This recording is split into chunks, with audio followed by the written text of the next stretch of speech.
Here is the solution for your Redmi phones which is unable to charge. Check your charger, it may be damaged. Check your charging port.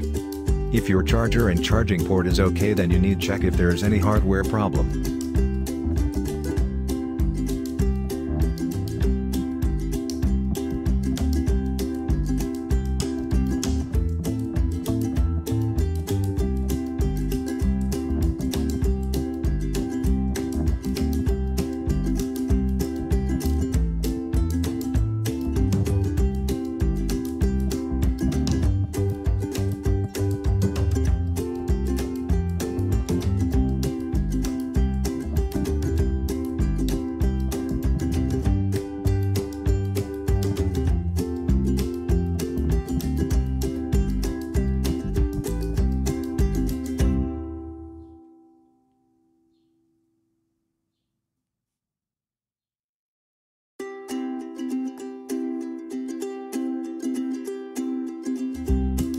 Redmi phone have mainly problem with flex cable. Sometimes some of the pins are disconnected from the main board.